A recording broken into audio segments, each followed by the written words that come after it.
Welcome to the second episode of the Unclean series of In the Middle, hosted by Roy and Cedric.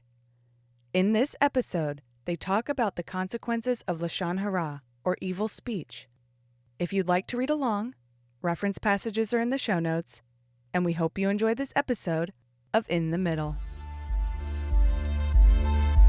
Well, if Mashiach took 40 days to prepare himself, to cleanse himself, to purify himself, how much more should we have those moments? And the thing is, with the way that Torah operates in, let's say, the New Testament era, for lack of better terms, we are to judge ourselves. Right. So it should be on us to say, okay, I'm taking these times if I know that I'm struggling with something. Or, you know what, it doesn't even have to know, because even in these offerings, when she gives a sin offering, that can be misleading to the reader in so much that the reader said, well, she must have sinned. She had to give a sin offering. No, she didn't sin. There was no sin involved. The sin offering, more times than not, covers the sin that you don't even know you committed because you lack the understanding.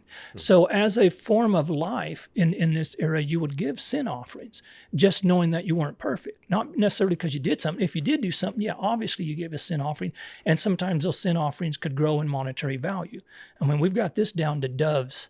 And I think yours said it's probably turtle, dove, and pigeon in yours. Right. It's the same word. Let me find that. It's the same word.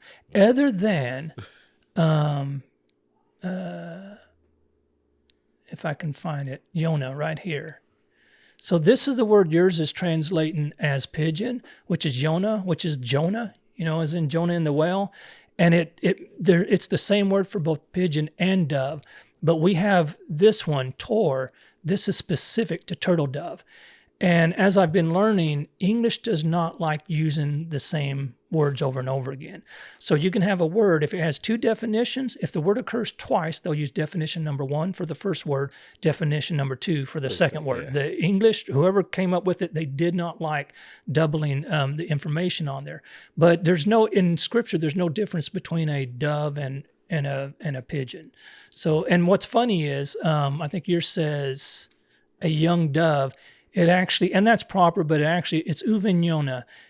And the children of a dove, so it's the babies. So where yours says pigeon, ours says young dove, because it's just the babies of it, but there's no difference. And actually, I had to kind of look it up, because I know that if you look at pictures of doves and pigeons, at some point you can't tell them a difference. We all know the big pigeons in the park, Right. but there's a rock dove. Yeah, a rock dove and a white pigeon is the same species. And the white pigeon is the ones that look like doves that they use at weddings, because they're small like a dove. But anyways, it's the same thing. But yeah, it's for the sin offering is, I don't want to say it's just in case. It's knowing that you're not perfect. And so you give the sin offering because, if you look at redemption for someone who's greatly sinned, you're using hyperboles in the Bible. All 30 fatted calves, or something like that. When someone knows or in the New Testament, I'll pay back anything I've taken. It goes over the top when someone is repentant and trying to get redemption or find redemption in that repentance process.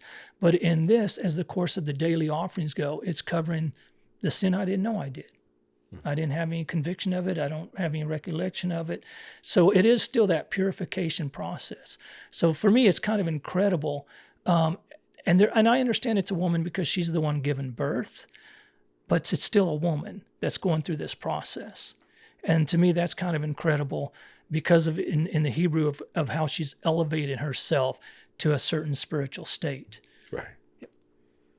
Yeah, and then of course, just the reality of the ceremony that has to happen for the male child, the bris, and everything that goes into that, removing of the foreskin, what that cutting represents.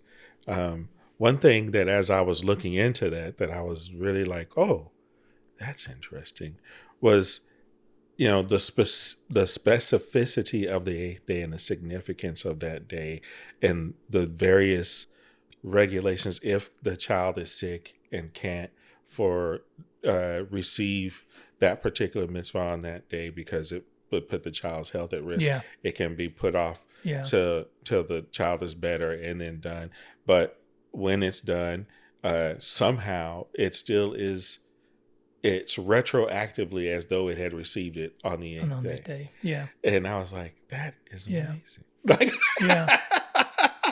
you know, like there's so many, because of course that reminded me of, you know, the blood of Christ. Yeah. And when we receive the gift and accept the baptism and all of that, that comes with salvation, that his blood covers us.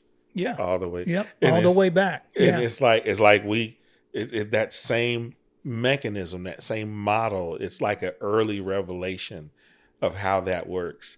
And I'm like, God, when you do a thing, Yeah, it's consistent. you know, when you set the pattern in place, it stays efficacious, and it's just brilliant. Yeah, but of course, the next part that we go into from there is into chapter 13, which is such a stark.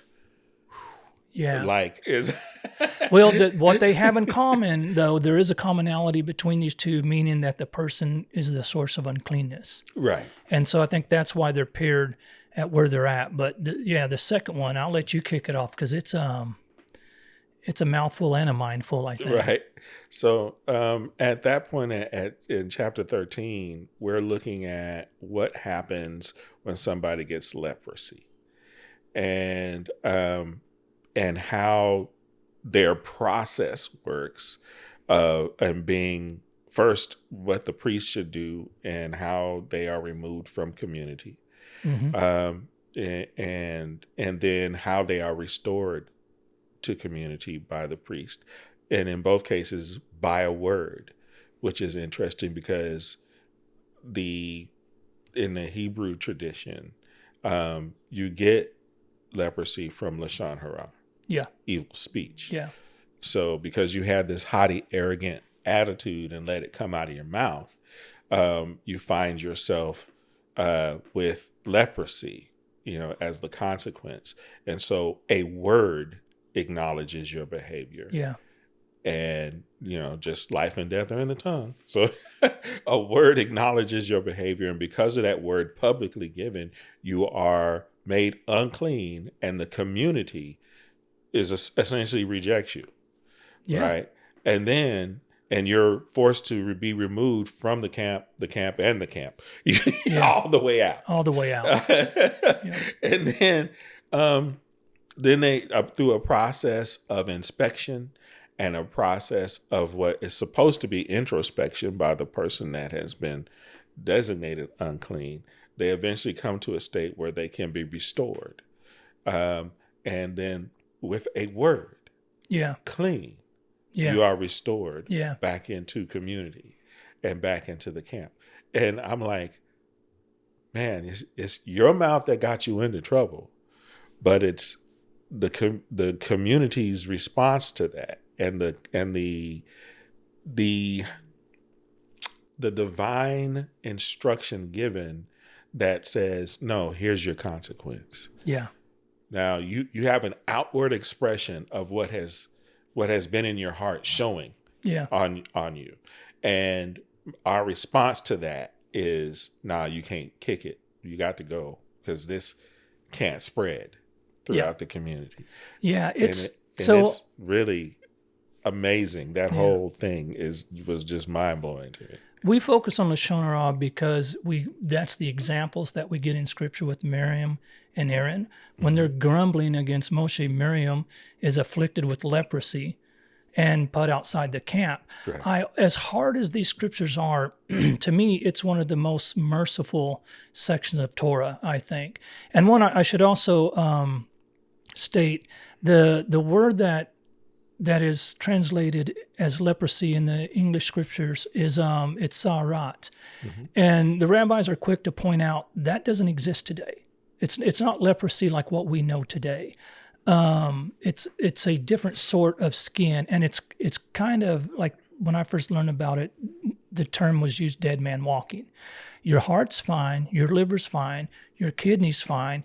You still have all of your strength. You don't have headaches. You don't have nausea, but your skin is literally dying off of your bones to an extent. And we'll see in a second, there is a limit to this.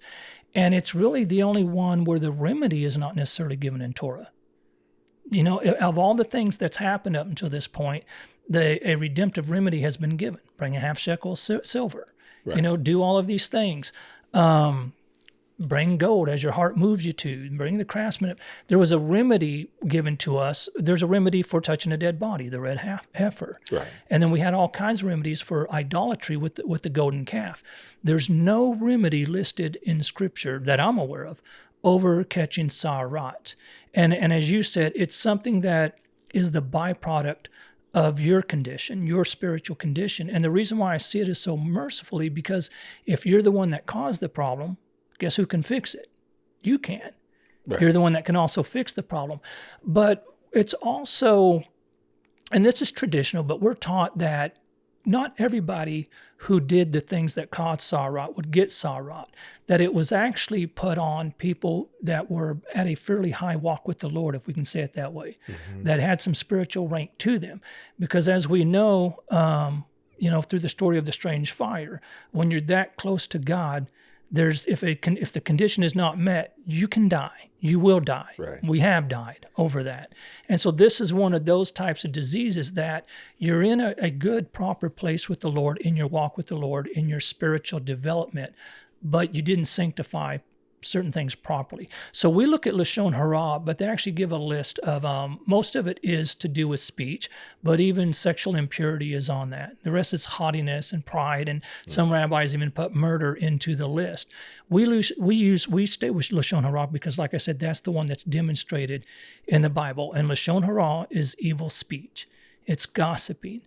Now, if we juxtapose this with the New Testament, as we've kind of pointed out before, Torah deals with, and God in Torah deals with actions that you have already done, with things that have occurred. He let us get done building the golden calf before he came down and dealt with that. He was still up there talking to Moshe on Mount Sinai, giving him Torah and instructions and all of that.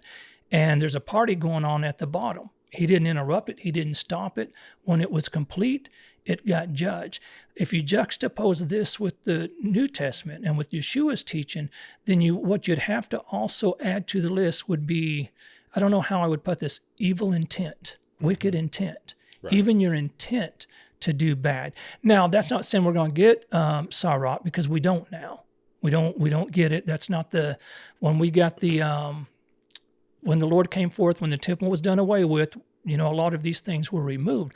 But it was still merciful because it was a correction from the Father over your conduct. And technically all you had to do was change your conduct, and get clean on the inside, and then this would be dealt with. One of the things that I liked when I was studying this, I read a story where the Rebbe said when someone had committed lashon hara, and they came to him and they said, well, how can I make amends for this?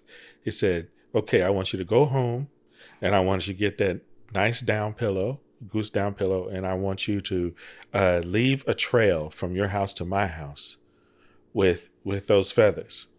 And when you get there, I want you to go turn around, and I want you to refill the pillow with the goose down feathers. And when you get home, then you'll have that's it. You'll have paid the price. And the gentleman was so happy. He goes home, he pulls the pillow, he tears it, opens it up, and he starts walking to the Rebbe's house and putting his goose down feathers down. And he gets all the way there, and he's like, yeah, all right, now I just got to put them back in. He turns around, and he can't find, he's distressed because the wind has blown them away. And he's like, Rebbe, I can't, you gave me something to do that's impossible. And he was like, right, because once lashon hara has come out, you can't put it back in. And put that into the modern day of social media. Right. Once you've said something, once you've done something, I mean, it's a tough thing, and I really do try to watch myself because there's a lot of times I saw a news show, and it was like a bullying a kid. This was years ago, and it made national news. They were doing something on schools. I'm like, you just ruined this kid's life. Yeah, he was acting out, he was talking out and doing all those things, but now it's locked. Right. It's on a firm foundation now for everyone to see.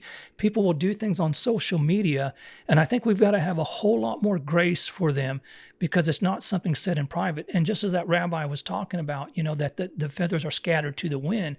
Once you say something, it's out there. But there is a difference between in private and in public, and now nothing is really private. Exactly. You That's say the something, thing. everybody knows you said it now. Right. It's like our mobile devices have become microphones and megaphones Yeah. for that evil speech, For anger and hatred. and it just spreads Yeah. so rapidly. Just this past week, a young lady behaved really badly at a park with a kid and called a black kid the N-word. And that was horrible. And it was recorded and caught on a phone and broadcast onto the internet and the whole nine. So that's bad enough. But then she did a GoFundMe, basically. She was like, I want to, get me and my child to a safe place and blah, blah, blah, blah, blah. And a whole bunch of people who basically thought and behaved the way she behaved donated up to $100,000. So it spread that dysfunctional thought process and gave a home for it, for more behavior of that type. Yeah. That's like lashon hara breeding lashon hara, literally. And I'm like, that is the kind of ways in which our technology is detrimental. Yeah. Like, sure, we can use it to inspire people, but too many people are far more comfortable using it to outrage and instigate and, sow dissension. It's become a place for hatred. And remember, as we read through this, or as we have read through this, tzaraat is contagious. If you look at how they deal with the clothing and how they deal with the person's home, he's put out of his home while it's, what would you call it? They'd quarantine it. Right. It's contagious. Hatred is contagious. Unfortunately, righteousness is not contagious. Hatred is easy. It's easy to stir it up. And I had kind of left social media a number of years ago, and I think I was probably just as bad as anyone else. But other than the Lord checked me on it, and I kind of went through this thought process, and the things that I would share, they would be political statements or whatever. I took some time and I started trying to verify if I was telling the truth or not.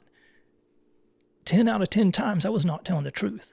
Well, I didn't know that until I looked. That's bearing false witness. Right. So you share something that somebody said because it's your team, and the worst part about it is usually when people share, they don't really care whether it's true or not. They want to get the other person kind of with the statement. Yeah, they want to be right. It's contagious. And we're going to get to a place, well, what happens when it takes over the whole world?